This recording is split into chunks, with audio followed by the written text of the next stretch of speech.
Landspítalinn stendur að óbreyttu frammi fyrir 4,3 milljarða hagræðingarkröfu á næsta ári og hefur óskað eftir því að fá að vinna hallann upp á 3 árum. Jafnvel þannig sé ljóst að þjónusta við sjúklinga á eftir að skerðast. Kaflaskil urðu í áratugabaráttu Auðar Guðjónsdóttur hjúkrunarfræðings fyrir lækningu við lömun þegar Alþjóðaheilbrigðisstofnunin samþykkti að setja leit að lækningunni inn í sérstaka framkvæmdaáætlun. 35 fyrirtæki hafa leyfi til að starfrækja fiskeldisstöðvar hér á landi og mega þær ala þar tæp 110.000 tonn. Það stefnir í að framleiðsla aukist 40% miðað við umsóknir ný rekstrarleyfi. Bændur í Danmörku fjölmenntu á traktorum til miðborga Kaupmannahafnar og Árósa í dag.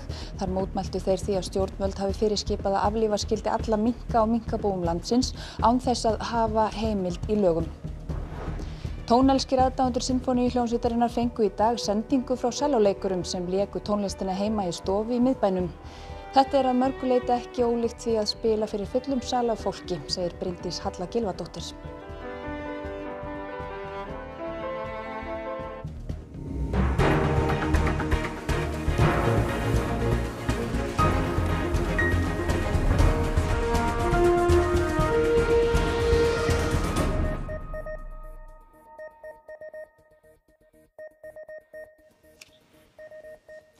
Komið sæl. Landspítalinn þarf að skera niður 4,3 milljarða króna miðað við fjárlög næsta árs þrátt fyrir hagræðingu upp á milljarð á þessu ári og 2 milljarð í aukafjárveitingu vegna COVID. Spítalinn vill fá að dreifa niðurskurðinum á næstu 3 ár. Rekstrarhalli Landspítala ekki nýr af nálinni. Í fyrra, áður en faraldurinn braust út, var hann 3,8 milljarðar og spítalinn hafði sett sér það markmið að vinna hann upp með hagræðingaraðgerðum á 3 árum. Til þess dró spítalinn meðal annars saman í yfirstjórn og fækkaði sviðum spítalans. Forstjóri Landspítalans skilaði heilbrigðisráðuneytinu drögum að fjárhagsáætlun fyrir næsta ár, 12. nóvember, og fréttastofa hefur fengið skjalið afhent frá ráðuneytinu. Þar segir að eldri halli skerði mjög getu spítalans til að takast á við þær áskoranir sem fylgja farsóttinni. Fresta hafi þurft hluta af þeim hagræðingaraðgerðum sem átti að grípa til á þessu ári vegna álags á spítalann. Þess vegna sé reiknað með að afgangur af rekstrinum á þessu ári til að mæta hallanum verði tæplega 1,1 milljarður í stað 1,7 milljarða eins og stefnt var að. Þrátt fyrir þetta eykst hallinn á næsta ári. Í fjárhagsáætluninni segir að spítalinn standi að óbreyttu frammi fyrir rúmlega 4,2 milljarða króna hagræðingarkröfu á næsta ári, hálfum milljarði meira en fyrir þetta ár. Gert hefur verið ráð fyrir að spítalinn fái lengri tíma til að vinna hallann upp út árið 2022 en forstjóri spítalans segir í áætluninni að erfitt sé að grípa til harkalegra sparnaðaraðgerða á meðan faraldurinn geisar og óskar því eftir að fá að takast á við hallann á næstu 3 árum til ársins 2023. Með því þurfi spítalinn að hagræða rúmlega 1,4 milljarða á næsta ári. Mat spítalans sé að lengra verði ekki gengið án þess að skerða verulega getu spítalans til að sinna hlutverki sínu sem aðalsjúkrahús landsins. Samkvæmt áætluninni áformað að meðal annars sparist 300 milljónir á næsta ári með því að fresta hluta af stærri fasteignaframkvæmdum, samtals 100 milljónir með markvissari rannsóknarbeiðnum og með því að breyta kvenlækningadeild í 5. deild, 160 milljónir með því að endurskoða vaktaskipulag lækna og seinka sumarráðningum. Í áætluninni segir að ljóst sé að rúmlega 1,4 milljarða niðurskurður sem spítalinn leggur til muni skerða þjónustu við sjúklinga, þannig takmarkist geta sjúkrahússins eða jafnvel gæti komið í veg fyrir að hægt sé að vinna niður biðlista vegna COVID-19. Inn í þessum tölum ekki beinn auka kostnaður í faraldrinum. Spítalinn hefur þegar fengið vilyrði fyrir tæplega milljarðs króna auka framlagi til að standa straum af honum. Málið hefur ekki verið rætt í ráðuneytinu en fundur með forsvarsmönnum spítalans fyrirhugaður í byrjun desember.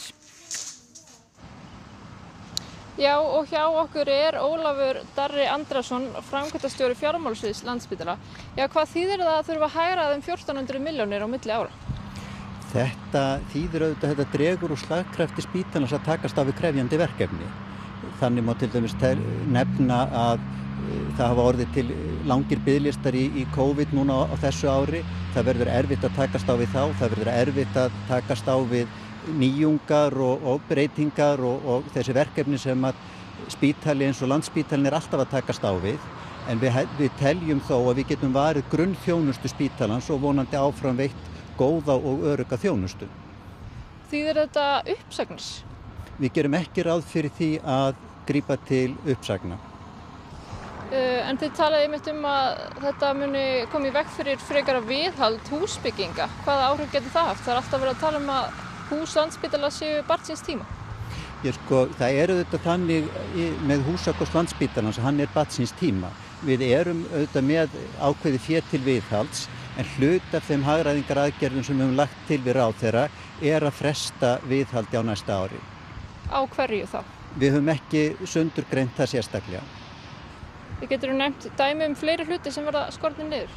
Við reynum auðvitað að skera niður eða hagræða þar sem að það er minnst að koma við beina þjónustu við sjúklinga.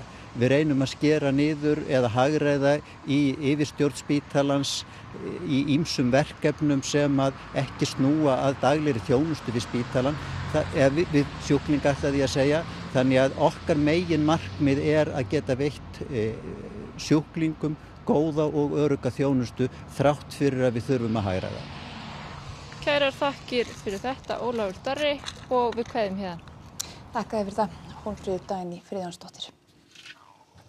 Alþjóðaheilbrigðisstofnunin hefur samþykkt áætlun að finna lækningu við lömun. Utanríkisráðherra segir Íslendingar geta eignað sér það að hluta, en þó einkum ein kona.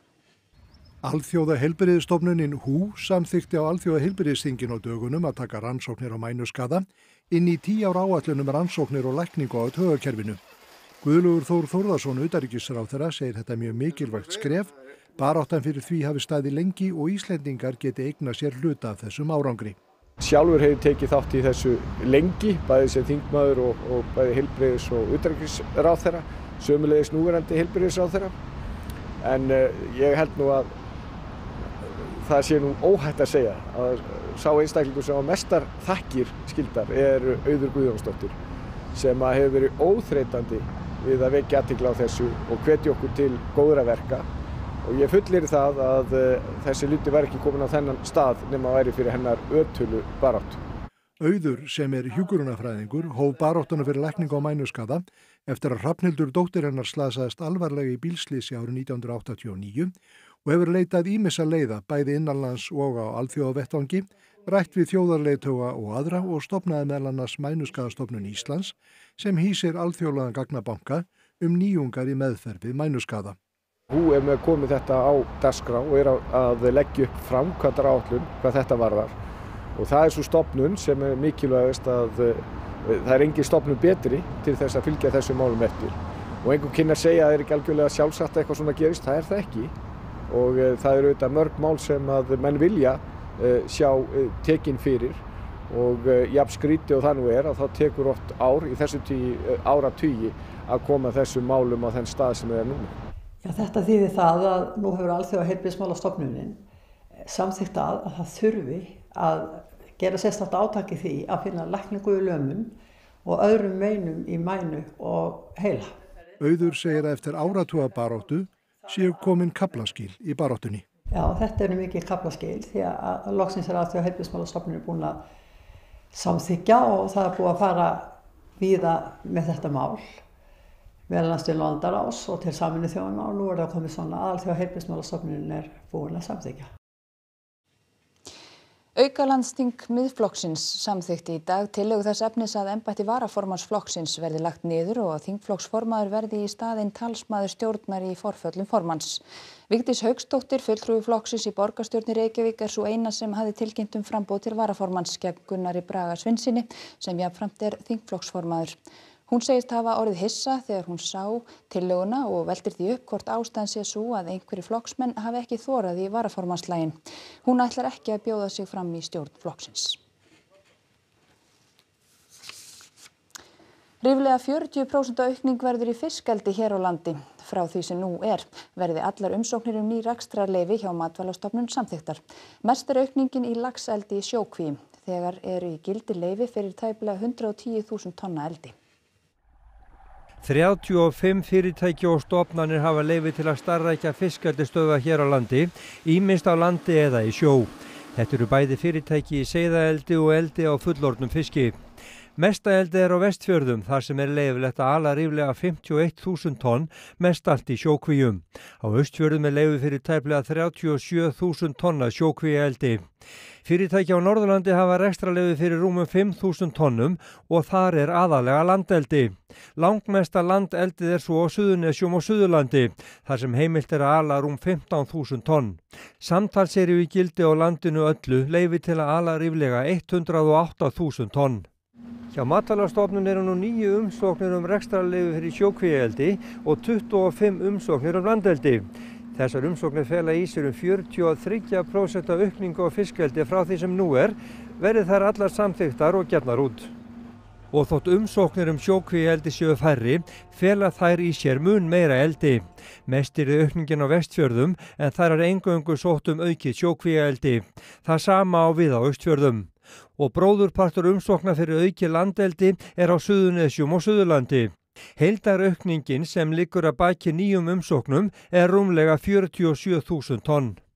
Í nýlegri samantekt Hagstofunnar kemur fram að framleiðsla á eldisfiski hér á landi tók stökk á milli áranna 2018 og 2019 og jókst þá 77% milli ára.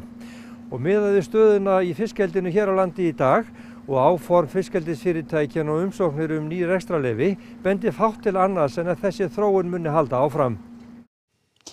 Bændur í Danmörku lögðu leið sína til miðborga Kaupmannahafnar og Árósa í dag á traktorum í hundraðavís. Þeir mótmæla harðlega að fyrirskipað hafi verið án lagaheimildar að aflífa skuli alla minka í landinu vegna COVID-19. Det fantastisk at køre til København i dag. Det var en fantastisk tur herover igennem byen. Det fantastisk at se den stemning det Töluverð töf varð á umferð í dag vegna mótmælana. Í Kaupmannahöfn söfnuðust bændur saman á dráttavélum á löngulínu. Bændur mjög ósáttir við þá ákvörðun danskra stjórnvalda að fyrirskipa að öllum minkum í landinu skuli lóa eftir að stökkbreytt afbrigði af COVID-19 var greint í minkum á 200 búum. Ekki var lagaheimild til að fyrirskipa að dýrin skyldu aflífuð og landbúnaðarráðherra Danmerkur sagði af sér á dögunum vegna málsins. Nú komið í ljós að ríkislögreglustjórinn vissi að það hefði verið ólöglegt að fyrirskipa minkadrápin áður en lögreglan sendi bændum bréf þess efnis. Vi vil jo gerne ind og have noget opbakning fra andre, og det har vi i den grad fået her. Det er taknemmelig for alle de mennesker, der kom og stod rundt om, fordi så mange landmænd vi ikke i det område her, så der har været rigtig mange, og det viser egentlig, at det var rigtigt, det vi gjorde. Jeg synes, det er faktisk mega fedt, og jeg synes, det er en fed måde at gøre det på. Også de kommer så langvejs fra. Nu er jeg selv jøde, så det er jo en fornøjelse at se dem komme helt herover. Jeg tænker da, det er vigtigt, at det bliver vist, at demokratiet står for fald, havde jeg sagt. Det er også derfor, jeg har mit barn med i dag. Jeg synes, det er vigtigt at i led hans opdragelse at vide, at man godt må stå for sine rettigheder. Nokkrir krakkar í borginni Túrin á norður Ítalíu hafa síðustu daga mótmælt því að látið hafi verið af hefðbundnu skólastarfi í sóttvarnaskyni í faraldrinum. Þau komu sér fyrir í byrjun hvers skóladags fyrir utan skólann sinn og læra þar. Ítölsk stjórnvöld hafa ákveðið að eldri nemendur grunnskóla og allir nemendur framhaldsskóla stundi sitt nám í gegnum netið. Menntamálaráðherra landsins setti sig í samband við mótmælendur og lofaði að hefðbundin kennsla hæfist á ný eins fljótt og auðið Noi vogliamo tornare a scuola e poi volevo dire che la nostra protesta non è un capriccio, ma è per dare voce anche a chi non ha voce. Anch'io voglio tornare a scuola perché molti alunni non hanno la possibilità di seguire le lezioni da casa perché gli genitori non ci sono, non hanno i mezzi culturali per seguirle, quindi la scuola garantisce a tutti quanti un posto sicuro per tutti. Þetta að mörguleyti ekkert ólíkt en samt allt öðruvísi, segir Bryndís Halla Gylfadóttir sellóleikari hjá Sinfóníuhljómsveit Íslands. Hún hélt í dag tónleika heima hjá sér en áheyrendur voru engir. Hljómsveitin gerir hvað hún getur til að koma tónlistinni á framfæri. Það eru tónleikar í uppsiglingu. Ein lítil heimsending frá Sinfóníuhljómsveit Íslands. Heldur þú, þú myndir bara setja fyrir aftan Þór? Já. Og kannski við gott að vera stól. Já, það væri gott. Þið klár? Já.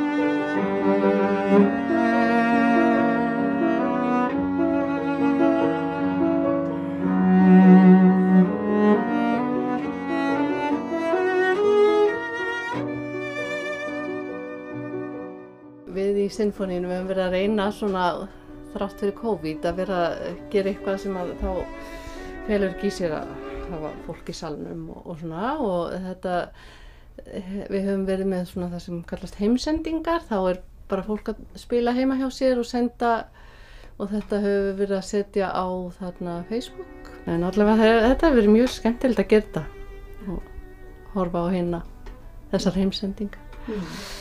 Þetta svona draga fram hverju munun á því að spila hérna tvö saman heima í stofu eða tónleikum? Af mörguleiti þetta ekkert ólíkt, en svo einhvern annan hátt þetta allt öðruvísi. Ég hef reyndar ekkert mjög mikla reynslu að spila með Bryndísi á tónleikum. Ég bara fæ einstakar sinnum þann heiður að fá að spila með henni heima. Hvernig finnst þér þetta? Mér finnst það bara yndislegt. Ég finnst það mjög gaman að spila með fólki. Nándin meiri við það að bjóða fólki heim í stofu til sín. Þetta það sko og þannig að við meira sér Þóru tókum aðeins til hérna sko.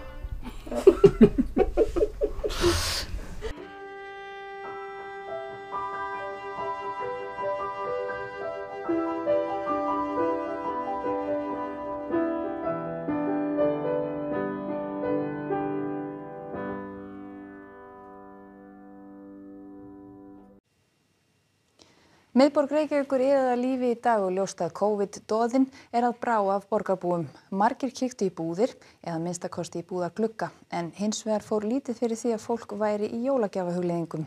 Algengara var að tilefni væri heilsubótaganga.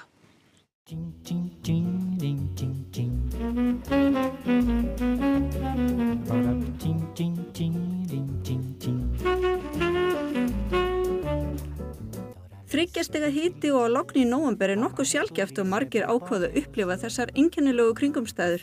Hvert erindið í bæinn? Bara skoða og njóta þess að fara út. Það er svona gott veður ennþá. Ekki snjór til að trufla mig. En svo bara ófært fyrir mig. Hvert erindið niður í bæ? Heyrðu að labba í hálkulausu svæði. Ég ekki að fara inn í búðir. Það svo mikið hálka út í hverfunum. Prefiro viver tão sozinho ao som do lamento do meu violão. Já, við erum bara að spássera í bænum. Alveg yndislegt. Þetta sé ekki bara með fjölförnustu gattamótum í heimi í dag. Á þessum skrýtnum tímum? Já. Þið ekkert farin að spá í jólagjafirnar mikið núna? Nei, ekki alveg svona. Betra að hafa þetta svolítið stressi, sko. Bem que não queria me casar contigo, bem que não queria enfrentar. Þetta sparikjólinn? Fórst í sparikjólinn því varst að fara niður í bæ? Við erum ekkert búin að fara inn einu búðir núna. Þannig að jólagjafastressið hefur ekki gripið sig? Nei, ekki ennþá allavega. En ég hugsa að jólagjafarnar fari mest megnis bara á vefversluninni. Við komum hérna til þess að fara með úr í viðgerð og ákváðum að taka bara smá rölt. Það ekkert verið að kíkja svona jólagjafir eða svoleiðis? Nei, ekki ennþá. Við varum að halda áfram, við varum að fara niður í þau. Niður, það.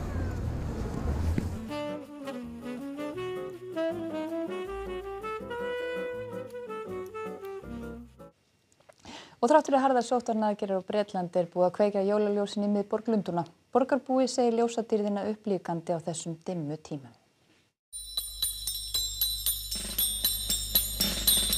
Það verða sennilega ekki margir Íslendingar sem leggja leið sína til stórborga Evrópu fyrir jól. En þar samt orðið jólalegt að litast, til dæmis í miðborg Lundúna, þrátt fyrir að meira en mánuður sé enn til jóla.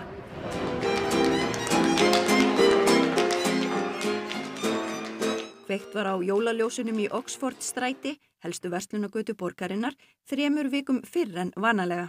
A bit more colour away from the dreary grey skies and just general feeling of well, it's a bit depressing at the moment, so this lifts the spirits. It's quite nice. It's nice to see some lights in this time of year because I didn't think it would all happen. Kórónuveiru faraldurinn hefur verið skæður í Bretlandi líkt og víðast hvar í Evrópu og því eru ýmsar reglur í gildi. Engar takmarkanir eru þó á jólaandanum og vinnur breska ríkisstjórnin þessa dagana að gerð reglna það hvernig mannamótum megi vera háttað hátíðarnar. C'est un peu bizarre, tout est plein, on est censé être en confinement. I think people want to get out. It's quite busy today, so hopefully people come shopping here as well. Og þá að veðri, víða hæg breytileg átt á morgun, skýjað með köflum og sums staðar él á sunnanverðu landinu, einkum austan til. Hiti og undir frostmarki, en Birta Líf Kristinsdóttir veðurfræðingur fer nánar yfir veðrið að loknum íþróttum og það Þorkell Gunnar Sigurbjörnsson sem sér þær í kvöld. Leikmenn 21 árs landsliðs Íslands í fótbolta fá heldur betur stórt svið í lokakeppni EM í mars. Þetta náttúrulega gríðarlegur stökkpallur fyrir okkur alla. Stórleikur dagsins í enska fótboltanum var viðureign Tottenham og Manchester City. Dramatíkin var mikil undir lok leiks hjá Martin Hermannsson og félögum í Valencia í Evrópudeildinni í körfubolta. Og heimsbikarinn í hinum ýmsu vetrargreinum farin af stað. Þetta og fleira í íþróttum eftir fréttir. Og áður kveðjum ykkur skulum við rífa upp þar sem var helst í þessum fréttatíma. Landspítalinn stendur að óbreyttu frammi fyrir 4,3 milljarða hagræðingarkröfu á næsta ári og hefur óskað eftir að fá að vinna hallann upp á 3 árum. Jafnvel þannig sé ljóst að þjónusta við sjúklinga á eftir að skerðast. Kaflaskil urðu í áratuga baráttu Auðar Guðjónsdóttur hjúkrunarfræðings fyrir lækningu við lömun þegar Alþjóða heilbrigðisstofnunin samþykkti að setja leit að lækningunni inn í sérstaka framkvæmdaáætlun. 35 fyrirtæki hafa leyfi til að starfrækja fiskeldisstöðvar hér á landi og mega ala þar tæp 110.000 tonn. Það stefnir í að framleiðsla aukist 40% miðað við umsóknir ný rekstrarleyfi. Bændur í Danmörku fjölmenntu á traktorinn til miðborgar Kaupmannahafnar og Árósa í dag. Þar mótmæltu þeir því að stjórnvöld hafi án þess að hafa heimild í lögum fyrirskipað að aflífa skyldi alla minka og minkabúum landsins eftir að stökkbreytt kórunvera greindist. Tónelskir aðdáendur Sinfóníuhljómsveitarinnar fengu í dag sendingu frá sellóleikurum sem léku tónlistina heima í stofu í miðbænum. Þetta er að mörgu leyti ekki ólíkt því að spila fyrir fullum sal af fólki, segir Bryndís Halla Gylfadóttir. Þessum fréttatíma er lokið og það er komið í íþróttum og veðri. Næstu fréttir eru í útvarpinu klukkan 10 í kvöld og nýjustu fréttir má svo alltaf finna á ruv.is. Við segjum þetta gott að sinni. Sjáumst aftur hér á morgun. Verið sæl.